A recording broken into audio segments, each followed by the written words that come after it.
Morning. Okay. So, I kind of wanted to meet for maybe about an hour, not much longer than that, and we'll try to keep it to an hour like as best we can. And I wanted to spend maybe half an hour talking about the upcoming, like just kind of prepping for the talk on Sunday. And then half an hour, maybe in the opposite order, just talking about who our audience is. The client who comes to House of Bond for interior design is not the person that is watching Karen Bond's social media. Right. Wholeheartedly and strongly feel like it's just a different audience. The vlogs and stuff like that is a creative outlet, and it is a form of self-expression, and it is important to me that it's not dominated by like a brand or like guidelines that I need to follow, because I feel like at that point, like I don't want it to feel like it's work for me or like a job for me. I have, like, over the last however many years that I've had my business, it's really been like a journey of, it's been like a ton of sacrifice and me really, really living for like my business and really hustling so that to get this thing off the ground, hustling to keep it going, really trying to satisfy anybody that's worked for me, like really living to kind of serve the business. And now I feel like I'm in a place where it's like it's established and like the business can now like serve me a little bit more.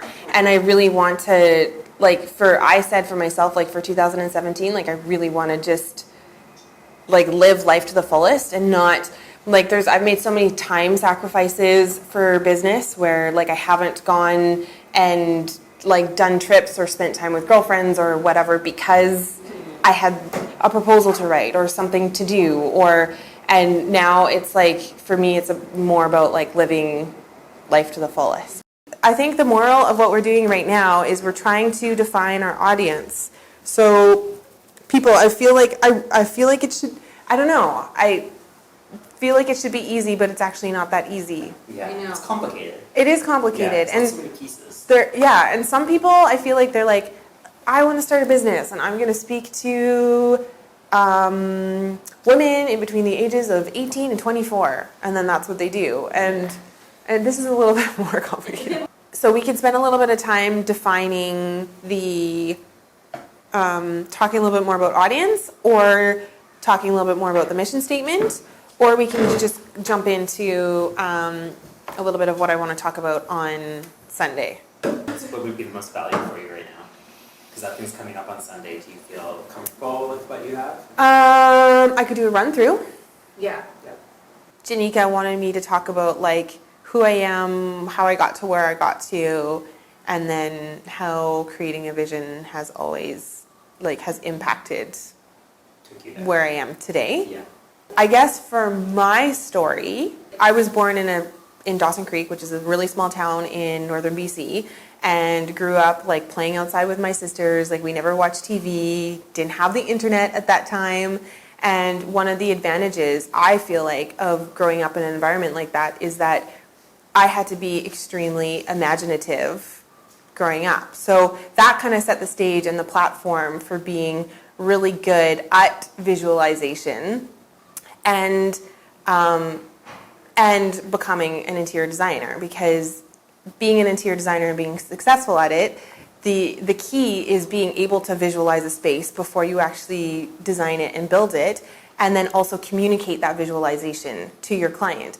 The more that your client understands what you're visualizing, the more success you're going to have in executing. And that is almost like a really great model for your own visualization practice, because the more clarity that you can have in your life vision, the better chances are that you're actually going to achieve it. Like you have to name it, like define it and name it to claim it. Nice.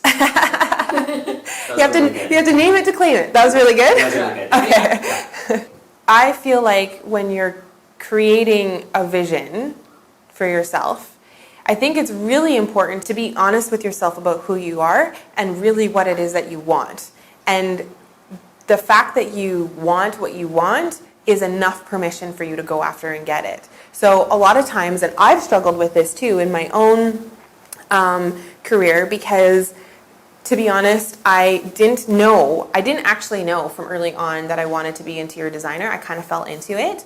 And I ended up going into interior design school, and I had a really cranky instructor who actually failed one of my final projects, which meant that I couldn't actually go on to complete the diploma program unless I redid that course. And there was no way that I was going to do that. And so I ended up leaving school and basically going out on my own almost immediately. So in that process of like not having finished interior design school, like I always knew that I was super creative. I knew that I wanted to have a business. I knew that from like the time that I was 5. I knew that I wanted to have my own business.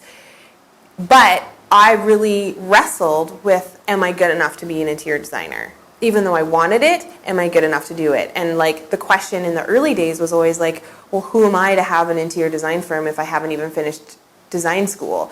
I mean, I wrestled with it at the time, but in a way, I almost wish I could have just said, the fact that I want it is enough reason to go after it. You limit yourself because you don't believe that just the fact that you want it is enough reason to go after it. You think that there has to be a better reason, but that's actually false. The fact that you want it is enough. And so I want to really like encourage the audience to identify truly, like to think for a second and use like their gut will tell them immediately. Like if I asked you right now in this moment, what do you want for 2017? If you ask yourself that, I'm sure all of you will probably have at least one answer that comes to mind really quickly before you actually like reject it or tell yourself that, before you talk yourself off that ledge.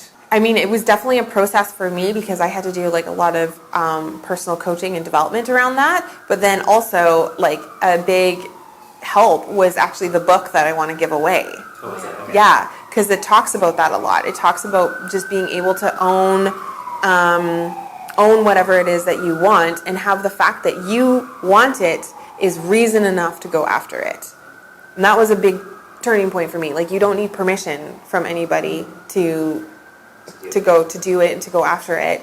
And you don't need anybody to tell you that you are good enough or that you're qualified. If you want to do interior design work, go design something. If you want to be a film producer, like just produce a film. I think that's the beauty of like the day and age that we live in today is that you have so many things that are at your disposal to go after and achieve what you want. And so what I wanted to do with the audience is like give them Sharpies, and on the back of their vision board, I want everybody to write down one thing that they want. And whether it's this year, whether it's in their lifetime, whether it's love, whether it's a business, whether it's children, whether it's a brand, I don't know, whether it's they want more free time, whatever it is that came to mind in that moment, I want them to write that on the back of their vision board, and I want them to write like, I want blank, and then have that be enough.